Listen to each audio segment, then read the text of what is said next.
Hi, welcome to our channel where we share the most intriguing stories. I never thought refusing a $2 million offer would put a target on my back. But the night my dream home exploded into ash and she arrived smiling through the smoke, I knew this wasn't just about land. It was war, and I wasn't going down without a fight. I never expected a fight over land to escalate into a full-on war. But from the moment I inherited my grandfather's property high up in the Colorado Rockies, something in my gut told me it wouldn't be simple. The land had been in our family for generations, 12 acres of rugged beauty, pine trees, and silence. It wasn't just dirt and trees to me, it was legacy. It was home. So when the HOA of Summit Pines Estates came knocking, I didn't even entertain the offer. They sent a letter first. Polite, professional, full of corporate fluff. We'd love to welcome your land into our expanding community. Attached is our generous offer of $2 million.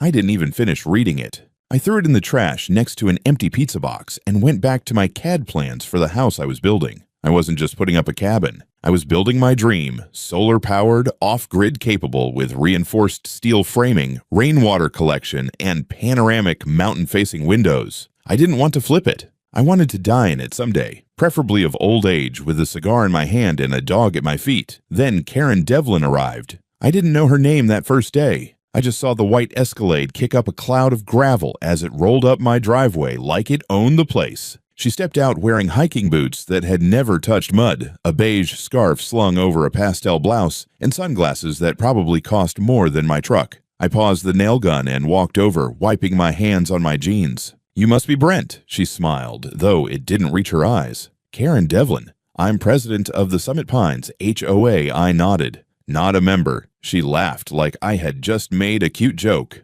"Oh, of course. But you know, we're all neighbors here in the greater Summit Pines community. Just wanted to introduce myself."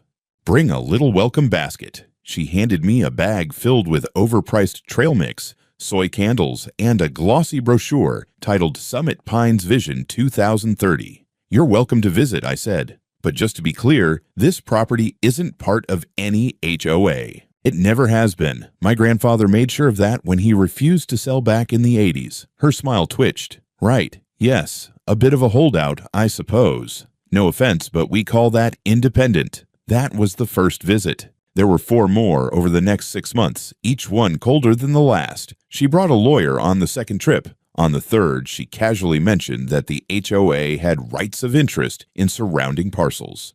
The fourth time, she stared at the concrete foundation I had just poured and muttered, "Shame to pour that much money into something that'll become unusable." I started documenting everything. I installed a full perimeter camera system, motion sensor lights, night vision, backup battery, everything. But I also did something even I forgot about until much later. I paid a technician to install 2 micro cameras in the pine trees near the rear slope. No one knew about those, not even me, half the time. Construction continued. Frame, roof, wiring, walls. My crew was solid. The whole build took just under 9 months. By late spring, we were doing finish work, cabinets, lighting, floor treatments. The house was everything I wanted and more. On a cool Monday morning, I stood out on the back deck, coffee in hand, admiring the view. Below me were miles of evergreen forests, peaks dusted with snow, a hawk gliding lazy circles over the valley. Behind me was my house, my fortress. And not once during the build did I bend to Karen or her damn HOA. I thought that was the end of it. I was wrong. That evening, I got a voicemail from Karen. Her tone was sugar and arsenic. "Brent, I hope the construction's going well. Just wanted to remind you that actions have consequences. If you ever change your mind, we're still prepared to make a generous offer before things get complicated." I didn't return the call. That was my last quiet night. The smell of smoke woke me up. Not fire, diesel, exhaust, earth being torn open. I shot upright in my cot, still half dressed from the night before, and for a few split seconds my brain struggled to catch up.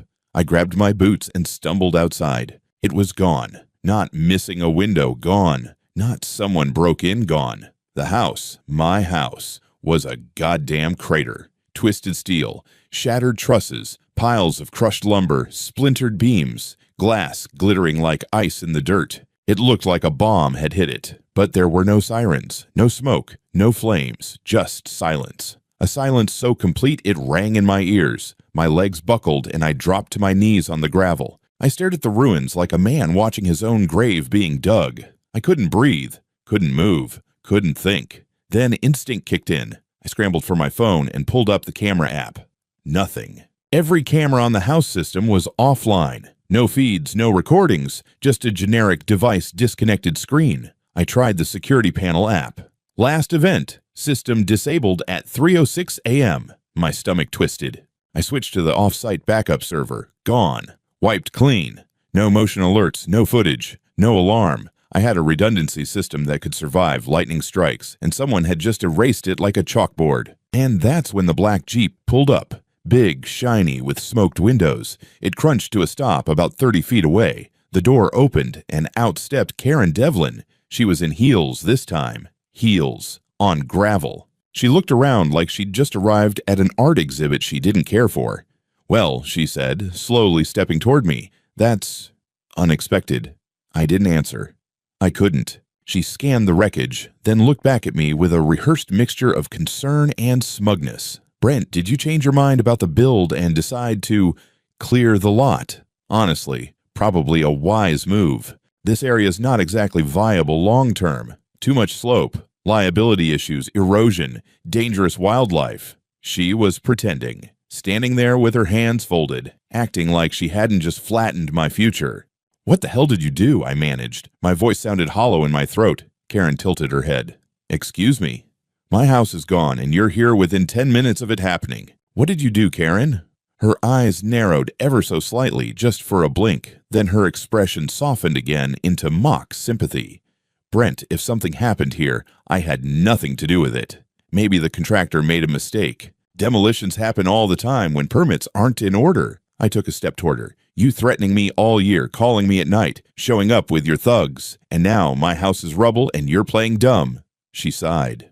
"I tried to help you, Brent. I really did. I told you this land wasn't a good fit for independence. You chose the hard way." I clenched my fists. "You're going to jail for this." Karen smiled, and that smile chilled me to the core. Two doors on the Jeep opened simultaneously. Two large men stepped out, suits, sunglasses, matching shaved heads. The cliché wasn't lost on me. These guys were the kind of people who looked like they'd failed Secret Service tryouts because they enjoyed the job too much. Before I could react, they were on me. One twisted my right arm behind my back. The other slammed a palm into my chest and forced me to the ground. My knees hit gravel. The wind left my lungs. Karen knelt beside me, her perfume too sweet and suffocating. "Brent," she said, voice low, cold, flat. "Let me be clear. You are done. No cameras, no witnesses, no proof. You're going to sign a contract today. We'll pay you $500,000. You'll walk away. You'll say the house was a mistake. You'll disappear, or you can keep resisting, and I'll leave your remains somewhere near the ravine and call it a bear attack. Your choice." A silver case was set down in front of me. Bundles of cash, stacked and neat. Another man, lawyer I guessed, stepped forward and placed a manila envelope and a pen on top. I was breathing hard, sweating cold. My shoulders ached. My face was inches from the dirt. I couldn't believe what was happening, and yet I had no doubt it was real. "I'm not signing shit while being held like this," I growled through clenched teeth. Karen looked up. "Let him go." The grip loosened, just slightly. And in that fraction of a second, I acted. I pushed backward with my shoulder, catching one of the goons off balance. I spun, elbowed the other in the ribs, and as they scrambled, I ran. I didn't look back. I didn't scream. I ran like my life depended on it, because it did. I didn't know how far I ran. I didn't know how long either. It could have been 30 minutes. Could have been 3 hours. All I knew was that my legs burned, my lungs were on fire, and I wasn't stopping. Not until I was somewhere Karen Devlin and her private goon squad couldn't find me. The forest was thick, uneven. Sharp branches clawed at my arms. Rocks tore at my boots. I tripped once, then twice, slamming my shoulder into a tree trunk hard enough to see sparks. But I kept going. The sun was rising higher, and with every step, adrenaline gave way to nausea. My hands shook. My ears rang. Eventually, I saw a break in the trees and stumbled out onto a gravel road. My clothes were soaked through. My face was crusted with sweat and blood. A pickup truck passed by without slowing. I must have looked like a lunatic. Hell, I felt like one. Another mile down the road, I saw it, a rusted-out diner sitting alone like an afterthought. A faded red sign read Lacey's Grill. The parking lot was mostly empty except for a minivan and a dusty Crown Vic. I forced myself inside. The bell above the door jingled. A waitress behind the counter, gray ponytail, lime green apron, looked up, startled. She opened her mouth to say something, then shut it when she got a good look at me. "I need a phone," I rasped, leaning against the counter. "Please, it's an emergency." She hesitated. "Are you hurt? You need an ambulance?" "No cops," I said quickly. "Please, just a phone." She reached below the counter and handed me a beat-up cordless. "Line's clean," she muttered, eyeing me like I might collapse. I dialed one number. It rang twice. "Yeah?" came the voice on the other end. Gruff. No nonsense. "Andy," I croaked. "It's Brent." A beat of silence. "Jesus Christ, you okay?" "Number I need you. I need help. I'm at a diner. Lacey's Grill, off Route 11. They destroyed my house. They tried to force me to sign papers. They had guys, big guys, and they were gonna—" My voice cracked. "Please, man, I didn't know who else." "I'm already moving," Andy said. "Don't talk to anyone else. Don't leave that diner. I'll be there in under an hour. Sit tight." I hung up. My knees finally gave out. I slid to the floor beside the counter and buried my face in my arms. Andy Morales, former Marine, current FBI agent, Violent Crimes Division. We served together in the Air Force back in the day, and he owed me more than one favor. But this wasn't about favors now. This was survival. I must have sat there for 20 minutes before the bell rang again. Two men walked in wearing crisp uniforms. Sheriff's Department. They scanned the room like they were expecting trouble. One of them, tall, heavyset, mid-40s, pointed at me. "Brent Wallace?" he asked, hand resting casually on his belt. I didn't answer right away. "We've had reports you were involved in an incident near Summit Pines. Need you to come with us." I stood slowly. "What incident?" The second officer, younger and edgier, moved closer. "You matched the description of a suspect who fled a crime scene. We need you to come answer some questions." "Am I under arrest?" "Not yet. I want to speak to my attorney." The younger one didn't like that. "You can do that at the station." He grabbed my arm. "Hey!" the waitress snapped. "He hasn't done anything. He just got here." I said, "Let go." I growled, pulling back.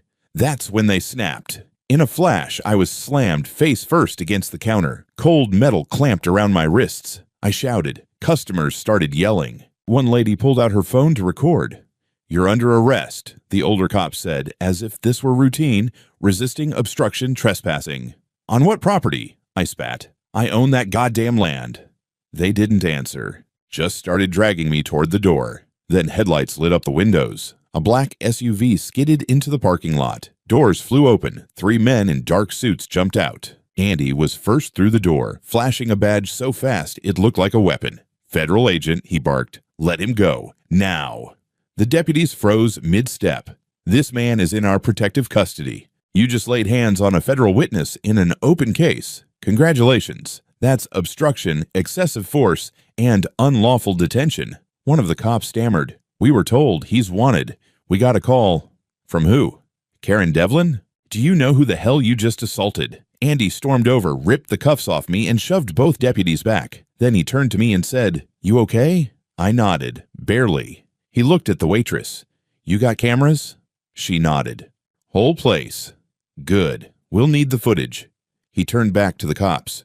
"You're done." 2 more black vehicles pulled in. Andy waved the others over. Within 5 minutes, both sheriff's deputies were cuffed, seated in their own car, faces blank. One of them asked if he could call his captain. Andy told him, "You'll get 1 phone call from Holding. Make it count." I was still shaking when Andy walked me to his vehicle. "You're not just dealing with a greedy HOA, he said. "This is criminal conspiracy, civil rights violations, maybe even racketeering." I looked at him. "I've got nothing. No footage. No witnesses. They wiped it all." Andy smiled grimly. "We'll see about that." Andy drove in silence for a while, letting me catch my breath. The SUV moved like a tank, smooth, silent, armored. We were heading west, away from Summit Pines, deeper into the mountains. I glanced back at the 2 black vehicles following us, part of the same federal convoy. Andy wasn't taking any chances. Eventually, he pulled off the main road onto a dirt trail marked with a U.S. Forest Service sign, the kind of road tourists skip and locals don't advertise. It twisted through thick pine until we came to an old ranger station, decommissioned, fenced, quiet. A perfect temporary safe house. Inside, it smelled like cedar and stale coffee. Andy had a command laptop set up on a folding table, a portable generator humming nearby, and a large case marked Evidence Collection Federal Property bolted to the wall. He handed me a bottle of water, then locked the door behind us. "Talk," he said, sitting across from me. "Everything, start to finish." I told him everything I hadn't already said on the phone. About Karen, the threats, the harassment, the fake permits, the sudden destruction of my house, the goons, the money, the manila envelope. Andy's expression darkened with each detail. He took notes without interrupting, except to ask for dates, times, names. When I mentioned the wiped cameras and backup drive, he raised an eyebrow. "You said you had perimeter cams. Any off-grid ones?" "2, I said slowly. "Pine tree mounts. Hidden. Wired into a separate microdrive. Solar-powered. I almost forgot they existed." "Do they transmit or store?" "Store. Independent. No signal. Local-only storage on encrypted SDs." He grinned for the first time. "Then there's a chance." We drove back out 30 minutes later in an unmarked vehicle. Andy had swapped plates and ditched the suit. He was in a Carhartt jacket and jeans, blending in with every other mountain dweller for 50 miles. We took a long way around, parking a mile out from my property and hiking in from the East Ridge, avoiding the main road. Karen's people were nowhere in sight, but my house still looked like something out of a war zone. Charred beams, collapsed studs, scorched concrete foundation. I climbed the ridge while Andy kept watch, counting the trees and matching the path in my head. The pine was still there, hidden behind a natural outcropping, just like I remembered. I reached into the hollowed knot in the trunk, and there it was. A tiny gray housing the size of a deck of cards. Inside, a waterproof drive, battery still intact. I handed it to Andy without a word. We repeated the process for the second camera near the back slope. Back at the ranger station, Andy inserted both microdrives into a forensic dock, bypassing normal boot processes. The screen lit up. We watched in silence.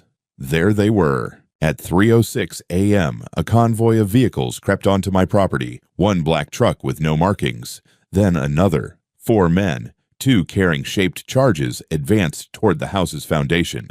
Another set up a directional signal jammer aimed directly at the cabin. Andy leaned forward. Professional, real equipment. This wasn't amateurs. At 3:11 a.m., the charges went off. The house came down like a sandcastle kicked by a boot. Not a single alarm triggered. No lights, no camera flash, just total erasure. Then Karen arrived. The timestamp was 3:27 a.m. She walked through the wreckage in heels and a windbreaker, accompanied by 2 men with headsets and a clipboard. They laughed. She pointed at the debris and made a sweeping gesture, like a queen inspecting a battlefield. Andy froze the frame. "That's conspiracy," he muttered. "And it's recorded. Jesus, Brent, this is gold. What do we do with it?"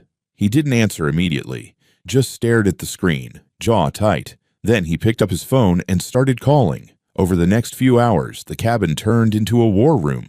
2 more agents arrived, a federal tech team, forensics. They took everything, drives, my laptop, even Karen's voicemail recordings from my phone. Everything was cataloged. At sunset, Andy handed me a burner phone and said, "You're off the grid now. Don't answer calls unless it's me or the number on the card. Don't go back to the property. Don't talk to anyone. We're about to light a match under these people, and when it goes off, it'll burn half that HOA board to the ground." I nodded slowly. "What about Karen? She doesn't know we have the footage. Let her keep talking." Andy paused, then added, "And if she comes near you again, don't run. Just press record." I spent the next 3 days inside that ranger station, surrounded by laptops, radio chatter, and federal agents who didn't smile much. I barely slept. Every time I closed my eyes, I saw my house exploding again. Saw Karen's smug face lit up by the flames. Saw the manila envelope, the money, the pen. Andy kept me updated in fragments. "We're tracing the contractors.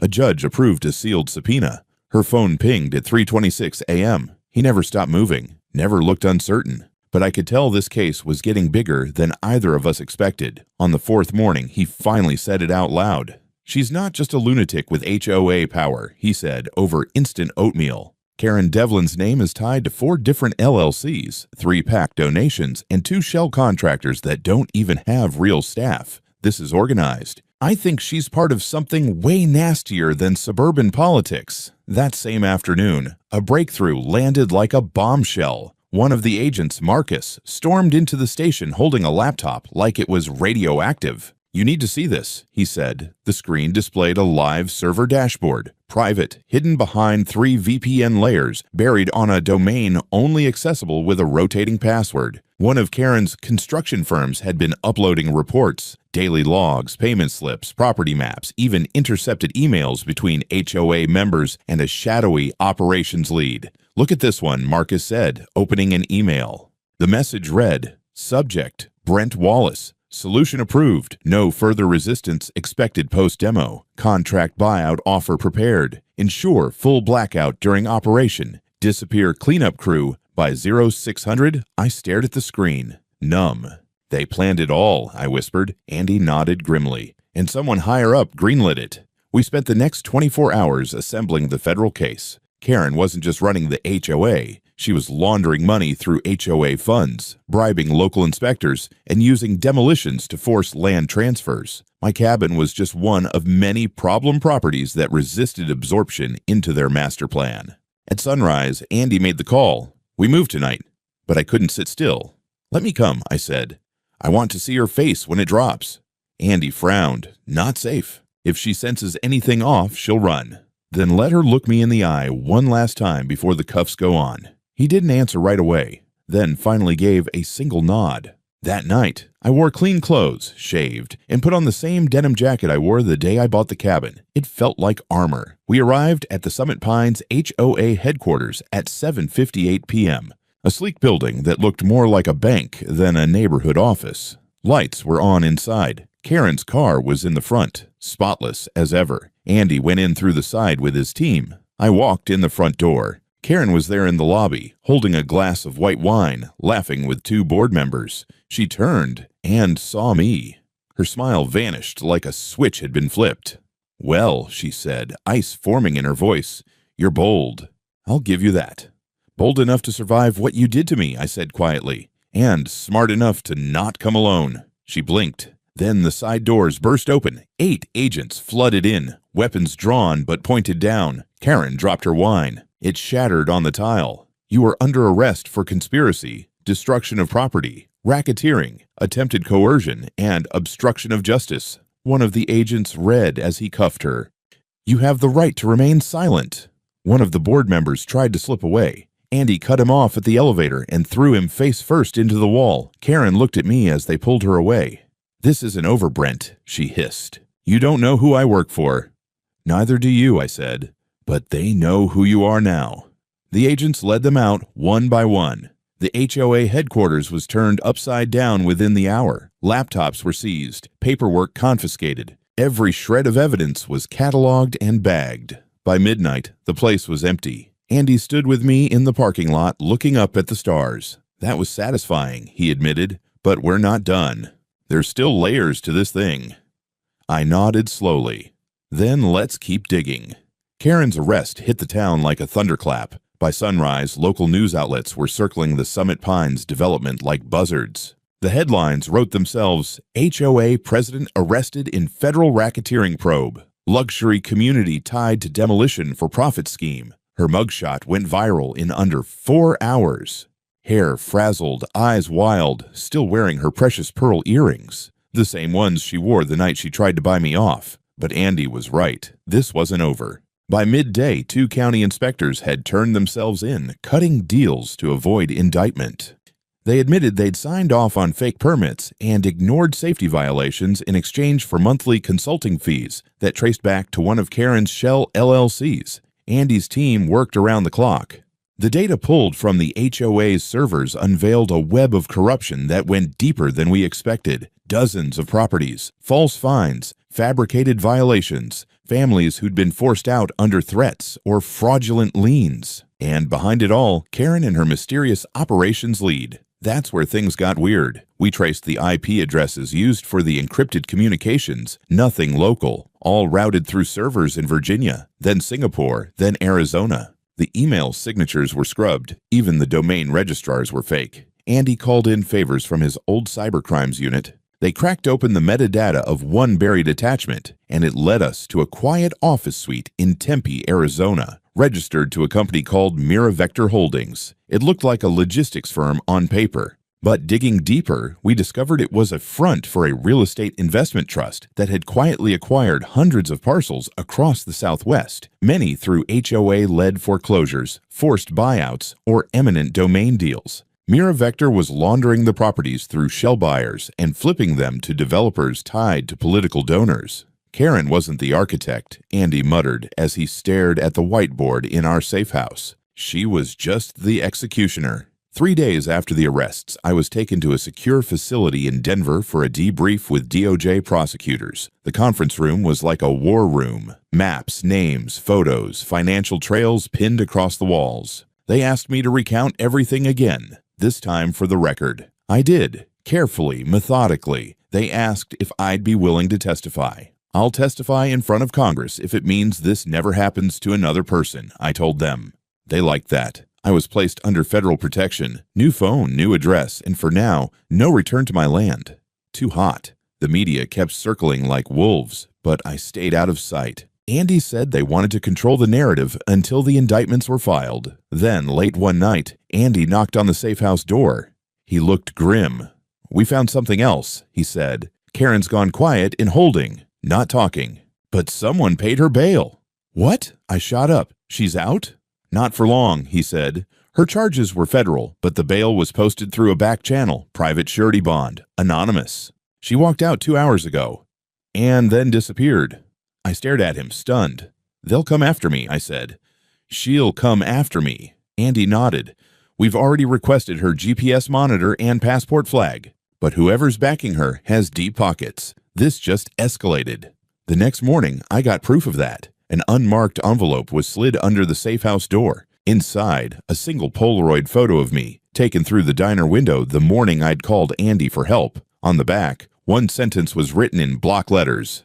"Should have taken the money." The photo rattled me more than I cared to admit. Someone had been close enough to snap a Polaroid and deliver it to a secure location, bypassing 2 federal layers of surveillance. That wasn't intimidation. That was a message, a taunt, a warning. Andy reacted fast. Within an hour, the safe house was evacuated. I was relocated to a black site in New Mexico, used for witness protection and off-grid investigations. It looked like an abandoned mining shack from the outside, but inside was another world. Biometric locks, reinforced steel, armed agents working in silence. "You're not safe until we finish this," Andy told me, voice low, steady.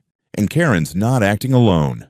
They were right. That evening, we got word that another property, this time in Utah, had been demolished in the same style as mine. Owner gone on vacation, permits forged, HOA involvement suspected. The pattern matched. Only this time, there were no survivors. A retired couple had been inside the house when it was brought down. The blast killed both. The news hit me like a brick. Karen was escalating, or whoever was controlling her was. We weren't just dealing with fraud and intimidation anymore. We were looking at murder. The DOJ team moved to classify the case under RICO and domestic terrorism statutes. Now the full weight of the federal government was being thrown into the ring. Marshals, forensics, intelligence analysts. We had a timeline, a network, and now, bodies. Andy brought me into the strategy sessions as a consultant. No more passive witness. I was involved now. I had seen their faces. I had lived through their tactics. Together, we built a map. The nodes were Karen's known associates, HOA board members, shell company directors, contractors with sealed military records. One name came up again and again, Alan Wexler, a former real estate lobbyist turned private acquisitions broker, connected to Miravector, no paper trail, no verified address, but plenty of whispers. He was known as the cleaner in some of the internal emails. The one who stepped in when deals went sideways. I felt it in my gut. He was the one who bailed Karen out. Andy arranged a sting. Using DOJ assets, they faked an upscale real estate summit in Phoenix, leaked whispers that Brent Wallace, the holdout survivor, was preparing to speak out publicly about HOA corruption. It worked. 3 days later, Wexler's people reached out. A man in a sleek suit showed up at the fake conference, using a fake name, but the forensics matched. His burner phone pinged a Miravector tower, and the voice, partially recorded, matched a voicemail pulled from Karen's laptop weeks earlier. He wasn't just watching. He was trying to clean up. They let him walk. For now. But they bugged his car, tracked his accounts, and followed him straight to a gated compound in Scottsdale with more cameras than the Pentagon. Meanwhile, I received a second message. This one was digital, an encrypted email, no return address, with a video attached. It opened on Karen, pre-recorded, same windbreaker, her tone flat. "Brent," she said, "you were never supposed to survive. You were an outlier, a mistake. We gave you a chance. You refused. Don't think this ends with me." She leaned forward. "There are 10 more like me, maybe 20. Some run HOAs, some sit on county boards, some wear badges. You're poking something older and deeper than you understand. Go back to your mountain if it's still there, or disappear again, because next time there won't be a warning." Then static. The room went quiet as we played it a second time. Andy's team analyzed the background, matched the lighting, even traced the audio hum. "She didn't record this recently," Andy muttered. "She recorded it the night before her arrest. She knew this was coming. She planned for it." We realized something chilling. Karen was expendable, a mouthpiece, a test. And her fall wasn't the end. It was the start of something bigger. We hadn't cracked the system. We had just knocked on its front door. I didn't sleep that night. Karen's words echoed like a toxin behind my eyes. 10 more like me. Some wear badges. It wasn't paranoia anymore. It was confirmation. And once you hear the truth, you can't unhear it. The next morning, Andy pulled me into the strategy room. The mood had shifted. Tighter, more controlled. The sting on Wexler had produced gold, surveillance footage, email pings, a conversation recorded via parabolic mic. In one segment, Wexler was caught referencing neutralizing the Wallace situation permanently. "That was me. I'm done hiding," I told Andy. "You want me to bait them? I'll do it, but I'm not running anymore."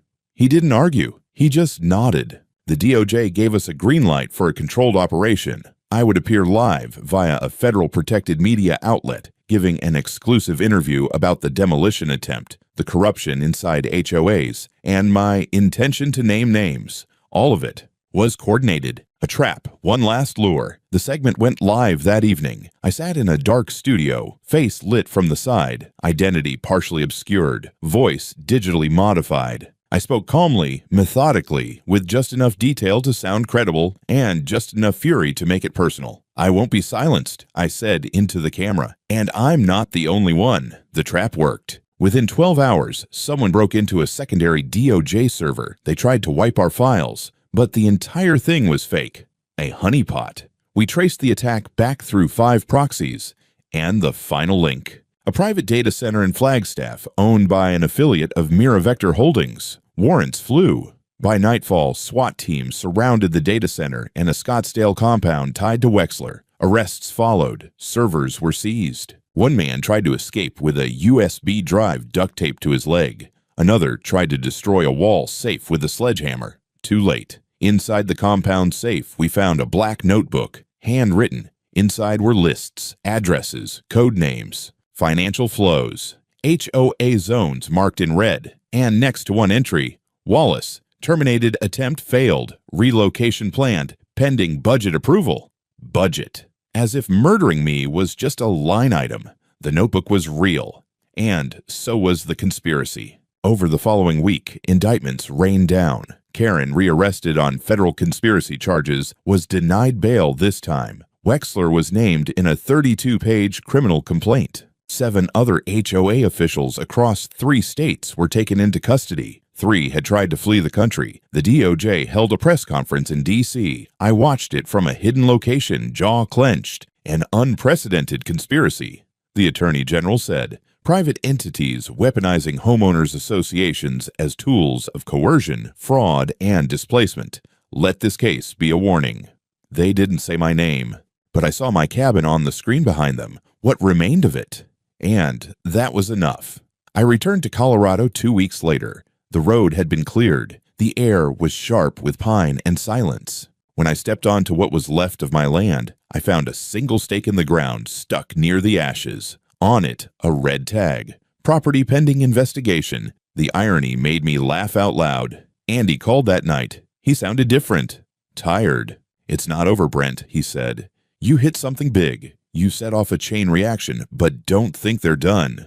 I don't, I told him, but I also wasn't afraid anymore. They took my house. They tried to take my life, but they couldn't erase the truth, and they sure as hell couldn't shut me up. The snow melted late that year. When I returned to the ruins of my cabin in early spring, I found tufts of green pushing through the soot. Grass, stubborn and alive, reclaiming what the fire tried to erase. I stood there a long time, boots in ash, hands in my coat pockets, staring at the empty frame of what used to be my world. Then I got to work. The DOJ offered restitution, compensation, even witness relocation again if I wanted it. I declined. What they couldn't give me back was time, memory, or my home, but they could get the hell out of my way while I rebuilt it. And they did. The entire site had been declared free of legal encumbrances. The Summit Pines HOA, once Karen's empire, had collapsed under federal seizure, their bank accounts frozen, their charter revoked. Even the sign at the gated entrance had been removed, now just metal poles rusting in the wind. I used their money to lay a new foundation. Contractors came in under aliases. Permits issued directly from state inspectors. No third parties. No intermediaries. I watched every damn nail go into the wood myself. This time, I built it stronger. Fireproof materials, reinforced steel core, security features you'd find on embassies. The kind of house that says, you'll try once, not twice. And then, I wrote. It started with a long-form statement, published anonymously but verified, detailing the entire chain of events. The forged documents, the demolitions, the front companies, the web of corruption. It was picked up by journalists from ProPublica, then The Atlantic, then 60 Minutes. The HOA model came under national scrutiny. County boards across the U.S. were forced to re-audit their code enforcement partnerships. Karen Devlin became the face of something much bigger than herself. She was sentenced in federal court to 21 years without parole. Racketeering, conspiracy, obstruction, endangerment, and attempted homicide. Wexler received 32 years. 4 others flipped and took plea deals. The Mira Vector umbrella collapsed under the weight of civil RICO suits and criminal prosecution. A congressional hearing was scheduled, and they wanted me. I flew to D.C., under escort, sat down under the lights of a televised chamber, and told my story. I told them about the first letter, the white Escalade, the fake permits, the blast, the voices behind the curtain. The real estate vultures pretending to be public servants. I told them what it's like to have someone try to erase you off a map, and what it feels like to stand up and say no. There was silence after I finished, not out of indifference, but because everyone in that room knew. I wasn't the only one. When I stepped out of the Capitol, a man approached me, middle-aged, flannel shirt, work boots, said he owned 20 acres in Nevada. He'd seen signs, pressure from the local HOA, threats, emails. They offered to buy me out last week, he said. Now I know what to look for, thanks to you. I shook his hand. Don't let them scare you. I won't, he said. Not anymore. Back in Colorado, I settled into the new house. The mountains were the same. The air a little crisper, the silence more sacred. I spent the mornings splitting wood and the evenings reading cases from other states. The DOJ had formed a new division focused on HOA corruption nationwide. Andy was running it. He called sometimes. There's another case in Oregon, he told me once. You'd be surprised how familiar it sounds. I wouldn't, I said, but I hope they're ready, because I wasn't going anywhere. Summer came fast that year. By June, the ridge above my cabin was dusted with wildflowers, and the trees stood taller, as if time itself was trying to compensate for what had been lost. I woke early every morning, not out of fear anymore, but out of instinct, habit, purpose. The house was quiet but alive. The new frame didn't creak like the old one did, but it held the same warmth, same fireplace, same view from the porch, same echo of wind through the pines, different bones, same soul. One morning, I got a package. No return address, no markings, just a small wooden box sealed tight. I opened it on the porch with my coffee in hand. Inside was a single brass key. Attached to it, a note, typed anonymous, for the next one who says no. No signature, no explanation, just that. I stared at it for a long while. Who sent it? Someone from the DOJ? A former victim? Or maybe someone still inside the system, waiting for the right moment to step out of the shadows? Whoever it was, they understood something I'd only begun to grasp myself. This wasn't just my story. It was the first of many. The fallout from the hearings continued. Over 100 HOAs were formally audited across 10 states. At least 30 were dissolved. Legislators introduced new bills limiting HOA enforcement powers, capping fines, and requiring transparency in board elections. It was far from perfect, but it was a start. People started to write me. Survivors, fighters, folks who'd been crushed by systems that were never supposed to have power in the first place. Some wanted advice. Some just wanted to be heard. I responded to every single one because I knew what silence felt like. Karen would never see the outside of a prison again. Last I heard, she'd been transferred to a federal facility in Illinois after an altercation with another inmate. Wexler was under 24-hour watch in a supermax. His lawyers kept filing appeals. None were granted. And Summit Pines, gone. The land was auctioned off to the county and reclassified as a conservation area. No houses, no gates, just trees and wind and memory. Andy visited once in late August. We grilled steaks and sat under the stars, watching satellites crawl across the sky like slow silver insects. "You ever think about leaving all this behind?" he asked me. I shook my head. "Number, I think about what would have happened if I had." He didn't say anything after that. He didn't have to. Later that night, I took the brass key out of its box and hung it on a nail beside my front door. It wasn't mine to use, but maybe someday someone else would need it. Someone standing at the edge of a line they didn't choose to cross, but damn sure weren't going to retreat from either. And when that day came, they'd know one thing. They weren't alone. Not anymore.